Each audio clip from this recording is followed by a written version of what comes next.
Ça me perturbe votre Evie, Soyuz.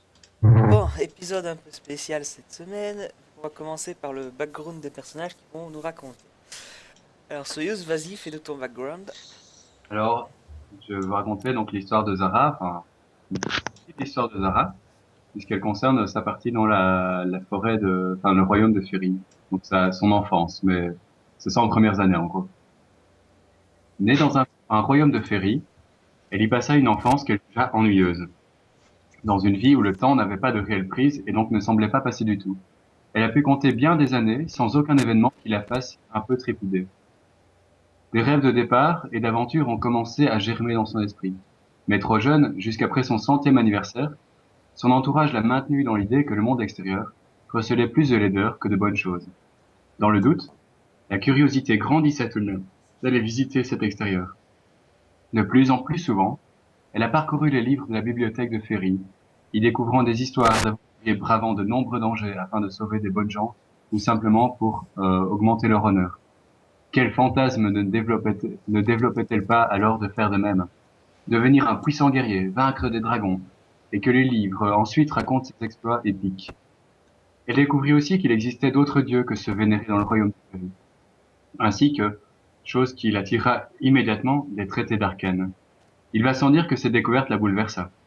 La magie ne lui était pas tout à fait étrangère, mais pourtant personne n'avait jamais voulu lui expliquer en détail son fonctionnement ni son maniement. Voici qu'elle avait trouvé une source incroyable de documentation pour satisfaire sa soif de connaissance.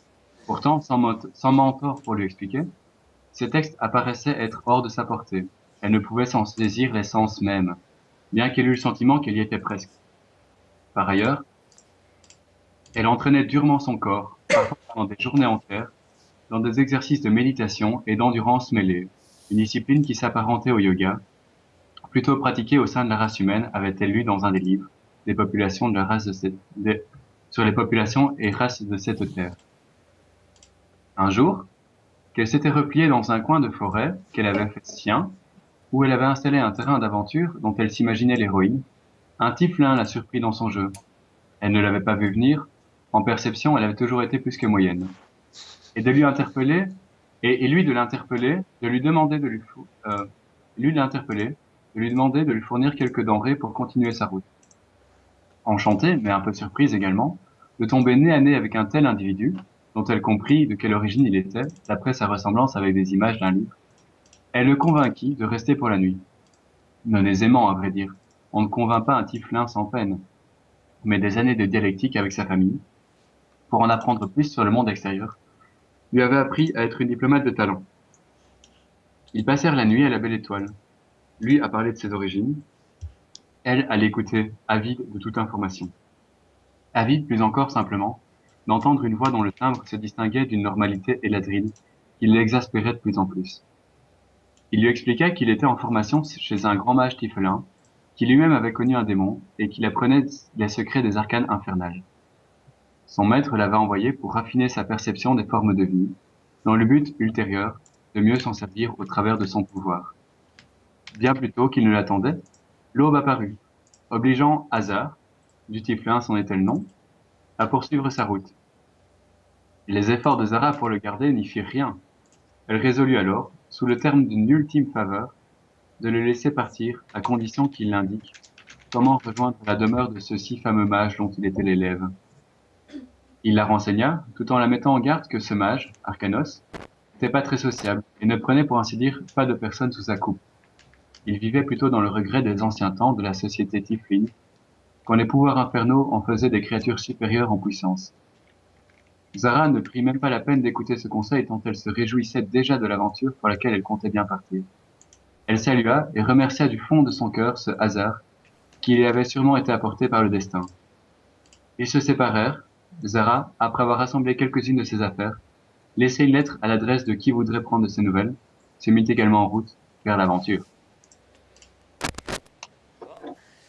Ah Voilà, ben, c'est bien, c'est bien. chapitre 1. Fin du tome 1. J'avoue que c'est blindé long. Tendrek à toi. Et je suis dégoûté. Ah, au début, c'est un peu l'idée que je voulais. Mais si, hein, je veux dire, Pardon? je suis romaniste de formation, c'est un peu normal que je fasse un truc comme ça. Non, mais ça me semble bien. Bon, sans indice dans le détail, tu vois, tu justifies un peu tes caractéristiques, tu racontes une histoire. Non, c'est bien. Ouais, moi, ça sera pour une autre fois, hein. Ouais, tu l'auras fait, tu préviendras et tu pourras refaire. Vas-y alors, Tendrek, on t'écoute. Shava est une elfe au corps de rêve très bien proportionné. De longs cheveux blonds ondulent jusqu'au bas de son dos. Ses yeux perçants et ses oreilles pointues lui donnent un look mixte entre dangereux et mignon. Shava n'est pas comme toutes les autres elfes. Oui, elle a grandi dans un des villages de sa patrie au milieu des arbres, mais très tôt, elle s'est lassée de la vie monotone et paisible des gens de sa race. Elle a donc décidé à chaque fois à chaque fois de partir un peu plus loin de son village pour essayer d'explorer de plus en plus les terres qu'elle ne connaissait pas. Elle rêvait de pouvoir partir et prendre sa vie en main et de vivre sa propre aventure. Un jour, sans prévenir sa famille, elle partit. Elle partit très loin et ne revenit pas. Les dangers auxquels elle a dû faire face assez vite lui ont permis de développer ses talents et ses sens, autant au niveau martial qu'au niveau de la perception ou de l'intuition. Elle connaît la nature sur le bout de ses doigts et a appris à se faufiler un peu partout. Passant de village en village, de ville en ville ou de forêt en forêt, Shava s'est enrichie auprès de beaucoup d'autres aventuriers. De très bonne compagnie, elle s'est quand même toujours montrée très méfiante, ce qui lui donne son côté un petit peu mystérieux. Shava est quelqu'un avec une personnalité assez forte. Lunatique est le terme exact. Un rien peut changer son humeur. Mais une chose est sûre, la forêt a toujours été et restera toujours son lieu favori dans lequel elle se sent bien et se sent chez soi. De nature combative, Shava aime défier ses compagnons avec des concours d'agilité ou se lancer dans des combats de longue durée. Mais ce n'est pas tout. Lorsqu'elle est de bonne humeur, Shava aime chanter, danser et jouer de la musique. Et c'est ainsi qu'elle partit à l'aventure. C'est bien aussi. T'as oublié de dire qu'elle aimait les bouts de bois, la ficelle et la peinture. Ça c'est au cours de cette aventure-ci, donc je suis désolé, elle ne le connaît pas encore dans le background. Mais si tu veux, je peux raconter l'histoire au fur et à mesure de l'aventure et je le mettrai. C'est dans mon PDF, hein, dans ma fiche de profil. Parle des distances en pot de peinture. 5 PO égale 1 heure de marche. 5 pots de peinture égale 1 heure de Si marche. tu veux, tu peux faire le résumé de ton aventure en plus de mes résumés à moi. Hein. Moi, ça ne me dérange pas. Donc, Gurdil, enfin Gimkil, alors vas-y. Euh, Background.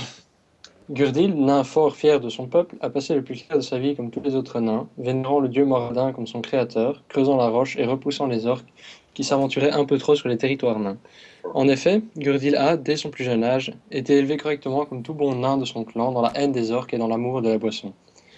Un jour, alors qu'il était en chemin pour une ville voisine, et toujours un peu groggy de la veille, une bande d'orques lui est tombée dessus, criant vengeance pour toutes les morts que le célèbre Gurdil avait semées parmi les rangs orques. C'est alors qu'un ours, effrayant et déchaîné, a chargé les orques et les a mis en pièces avant qu'ils ne puissent faire quoi que ce soit. Puis, l'ours s'est dissipé, comme s'il n'avait jamais été là. À son retour dans la ville, personne n'a évidemment voulu le croire. Un nain soûl qui se fait sauver la vie par un ours qui disparaît, pourquoi pas un éléphant rose? Mais Gurdil ne pouvait pas en rester là. Il était sûr de ce qu'il avait vu et il voulait en avoir le cœur net. Il partit donc à l'aventure, allant de ville en ville et cherchant des informations sur un tel phénomène. Ce n'est que peu de temps après qu'il obtint quelques indices, reliant de telles apparitions à la magie chamanique et aux esprits. De fil en aiguille, il arriva dans un temple, surtout connu pour la vénération des esprits et la communication avec leur monde. C'est dans ce temple qu'il a appris à communiquer avec les esprits et qu'il s'ouvrit à la magie chamanique.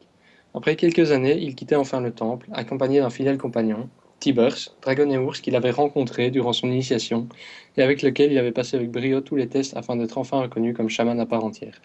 Bien décidés à continuer leur aventure et à s'améliorer, ils sont partis à la recherche de quêtes et c'est à ce moment qu'ils ont rencontré les autres. Par après, Gurdil et sa troupe de vaillants compagnons ont défait une troupe de nains et leur chef se proclamant roi de la montagne. Depuis ce jour, Gurdil se considère comme le roi de ladite montagne et ne se défera jamais de sa précieuse couronne d'argent. Ça va, pas mal. Ouh, c'est pas avant. Pour Razvan maintenant. Razvan, on t'écoute? Non, c'est Ah, pas... tu veux qu'on en improvise un maintenant? Vous aviez pas préparé pour Razvan? Non, bah, c'est-à-dire qu'on devait être 5 et on n'a pas... Enfin, on devait être 4 et on n'a pas vraiment été 4 à un moment donné pour s'occuper de ça, quoi. D'accord. Prochaine fois.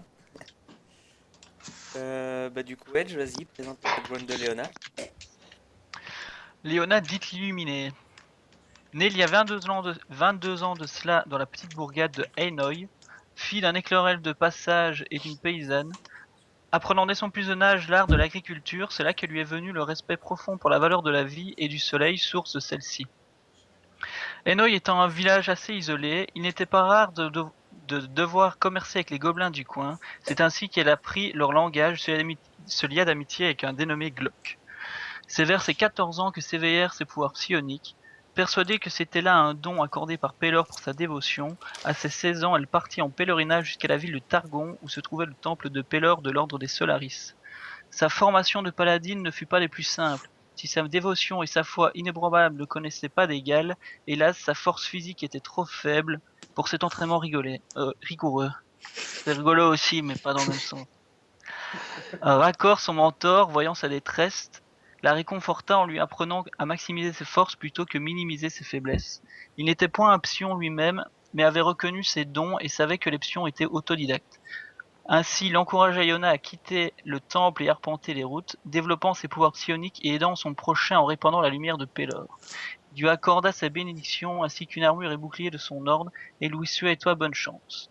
Elle n'est pas paladine, et bien soit, ça ne l'empêchera pas de faire ce pourquoi elle est née.